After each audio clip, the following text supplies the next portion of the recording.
What is up you guys? It is the Updated Weeb at sa video na ito ay pag-uusapan natin ang One Piece Chapter 1103. Isang napaka-unexpected na chapter na naman mula kay Oda na maraming misteryo na pag-uusapan natin sa video na to. Nalaman natin sa chapter na to na ang abilidad ni Bonnie ay hindi nanggaling at hindi na idulot ng pagkain niya ng isang devil fruit, kung hindi isang artificial na ability na kagagawan nitong si Saturn.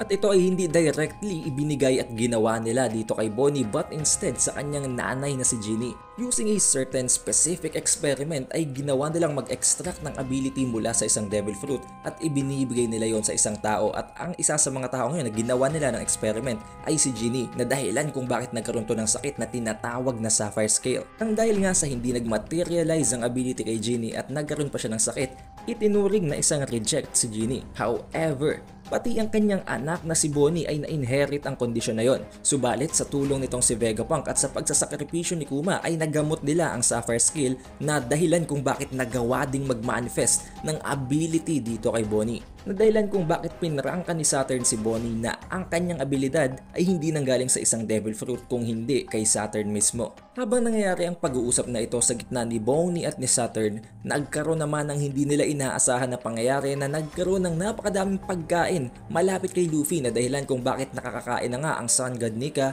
at nagkakaroon na siya ng panibagong energy reserves para gamitin na naman ito sa laban. But the question is, sino ang nagbigay kay Luffy ng pagkain gayong lahat nga ng Straw Hats ay hindi na makagalaw at paralisado na at the moment ng dahil na nga sa pakikipaglaban? Natitirang karakter na lamang dito na nakakagalaw ay walang iba kung hindi si Admiral Kizaru. Maaring magkatotoo ang ating theory na bumaliktad si Kizaru para maprotektahan si Vegapunk at si Sentomaru laban dito kay Saturn.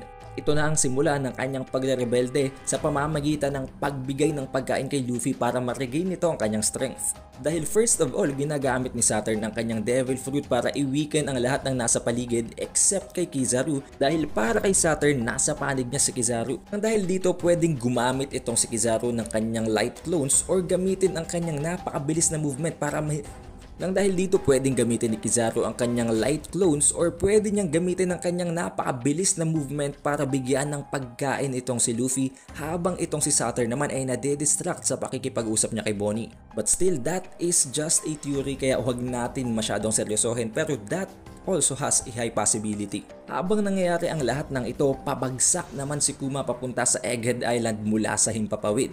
Hindi makapaniwala ang mga Marines, lalong-lalo na si Saturn, na nakarating itong si Kuma sa Egghead Island. Unang-una sa lahat, hindi na gumagana ang kanilang command chip kaya hindi nila mautusan itong si Kuma. Pangalawa, ang alam nitong si Saturn ay hindi na talaga nagkakaroon ng sariling intuition, sariling will itong si Kuma, kaya bakit kumukontra ito sa kanilang mga utos. Pero si Kuma walang tigil at patuloy ang pag-rush papunta kay Bonnie. Kahit na pinapaulan na siya ng mga bala, ng mga pasabog at ng mga rocket launchers, hindi tumitigil si Kuma at patuloy pa rin siya sa pagpunta sa kung saan naroon si Bonnie, dahil maaring nararamdaman niya na nasa panganib ang kanyang anak.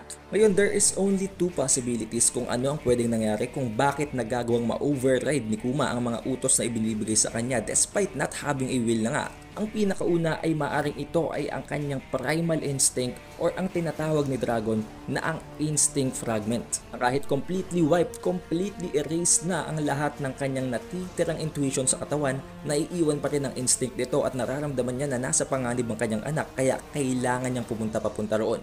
At pangalawa naman, maaring may ginawa si Vegapunk sa pag-convert niya kay Kuma into a cyborg na dahilan kung bakit nagagawang kontrolin ni Kuma ang kanyang sarili ngayon. But regardless, sa pamamagitan ng pag-rage mode nitong si Kuma ay nagawa niyang mailigtas si Bonnie na muntik na sanang tusukin nitong si Saturn gamit ang isa sa kanyang mga legs. Sadly, sa pagligtas ni Kuma kay Bonnie, siya ang tinamaan ng ataking dapat ay papatay na kay Bonnie. Mabuti na lamang ay hindi yun masyadong fatal at hindi namatay itong si Kuma at nabawi niya at natanggal niyang pagkakatusok nito sa kanyang likuran habang naglo-launch ng isang empowered attack na kung papansinin natin, nagbago ang kulay ng kamay nitong si Kuma at para bang gumagamit na siya dito ng haki. Maging si Saturn ay hindi makapaniwala at para bang gulat na gulat, pero dito na nagtatapos ang chapter. Way back sa previous chapters ay hindi pa naman natin nakikitang gumamit si Kuma ng haki at ito pa lamang pinakaunang beses na makita nating magbago ang itsura ng kanyang kamay, which gives this a higher possibility na hindi pa wiped out ang will ni Kuma, dahil kung wiped out na ang will niya at basic instinct na lamang ginagamit niya dito,